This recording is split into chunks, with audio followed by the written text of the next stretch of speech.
भगवान कृष्ण ने जब देह छोड़ दी तो उनका अंतिम संस्कार किया गया। उनका सारा शरीर तो 5 तत्व में मिल गया, लेकिन उनका हृदय बिल्कुल सामान्य एक जिंदा आदमी की तरह धड़क रहा था और वो बिल्कुल सुरक्षित था। उनका हृदय आज तक सुरक्षित है, जो भगवान जगन्नाथ की काठ की मूर्ति के अंदर रहता है और उसी तरह धड़कता है। ये बात बहुत कम लोगों को पता है। महाप्रभु का महारहस्य सोने की झात-धू से होती है सफाई। चित्र स्रोत गूगल। महाप्रभु जगन्नाथ श्री कृष्ण को कलयुग का भगवान भी कहते हैं। पुरी, उड़ीसा में जगन्नाथ स्वामी अपनी बहन सुभद्रा और भाई बलराम के साथ निवास करते हैं, मगर रहस्य ऐसे है कि आज तक कोई न जान पाया। हर 12 साल में महाप्रभु की मूर्ति को बदला जाता है। उस समय पूरे पुरी शहर में ब्लैकआउट किया जाता है, यानी पूरे शहर की लाइट बंद की जाती है। लाइट बंद होने के बाद मंदिर परिसर को सीआरपीएफ की सेना चारों तरफ से घेर लेती है। उस समय कोई भी मंदिर में नहीं जा सकता। मंदिर के अंदर घना अंधेरा रहता है। पुजारी की आंखों में पट्टी बंधी होती है। पुजारी के हाथ में दस्ताने होते हैं। वो पुरानी मूर्ति से ब्रह्म पदार्थ निकालता है और नई मूर्ति में डाल देता है। ये ब्रह्म पदार्थ क्या है, आज तक किसी को नहीं पता। इसे आज तक किसी ने नहीं देखा। हजारों सालों से ये एक मूर्ति से दूसरी मूर्ति में ट्रांसफर किया जा रहा है। ये एक अलौकिक पदार्थ है जिसको छूने मात्र से किसी इंसान के जिस्म के चित्थे उड़ जाए। इस ब्रह्म पदार्थ का संबंध भगवान श्री कृष्ण से है, मगर ये क्या है कोई नहीं जानता। भगवान जगन्नाथ और अन्य प्रतिमाएं उसी साल बदली जाती हैं जब साल में आषाढ़ के 2 महीने आते हैं।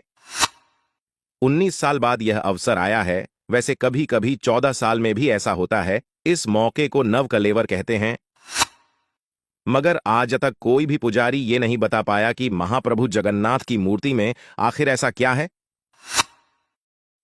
कुछ पुजारियों का कहना है कि जब हमने उसे हाथ में लिया तो खरगोश जैसा उछल रहा था, आंखों में पट्टी थी, हाथ में दस्ताने थे, तो हम सिर्फ महसूस कर पाए। आज भी हर साल जगन्नाथ यात्रा के उपलक्ष्य में सोने की झात-धू से पुरी के राजा खुद झात-धू लगाने आते हैं। भगवान जगन्नाथ मंदिर के सिंहद्वार से पहला कदम अंदर रखते ही समुद्र की लहरों की आवाज अंदर सुनाई नहीं देती।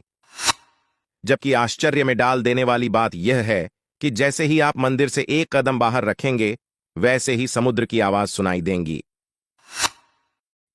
आपने ज्यादातर मंदिरों के शिखर पर पक्षी बैठे उड़ते देखे होंगे, लेकिन जगन्नाथ मंदिर के ऊपर से कोई पक्षी नहीं गुजरता। झंडा हमेशा हवा की उल्टी दिशा में लहराता है। दिन में किसी भी समय भगवान जगन्नाथ मंदिर के मुख्य शिखर की परछाई नहीं बनती। इसी तरह भगवान जगन्नाथ मंदिर के शिखर पर एक सुदर्शन चक्र भी है, जो हर दिशा से देखने पर आपके मुंह आपकी तरफ दिखता है। भगवान जगन्नाथ मंदिर की रसोई में प्रसाद पकाने के लिए मिट्टी के 7 बर्तन एक दूसरे के ऊपर रखे जाते हैं, जिसे लकड़ी की आग से ही पकाया जाता है। इस दौरान सबसे ऊपर रखे बर्तन का पकवान पहले पकता है। चित्र स्रोत गूगल। भगवान जगन्नाथ मंदिर में हर दिन बनने वाला प्रसाद भक्तों के लिए कभी कम नहीं पड़ता, लेकिन हैरान करने वाली बात यह है कि जैसे ही मंदिर के पट बंद होते हैं, वैसे ही प्रसाद भी खत्म हो जाता है। और भी कितनी ही आश्चर्यजनक चीजें हैं हमारे सनातन धर्म की। जय हो सनातन धर्म की। श्री जगन्नाथ जी की जय।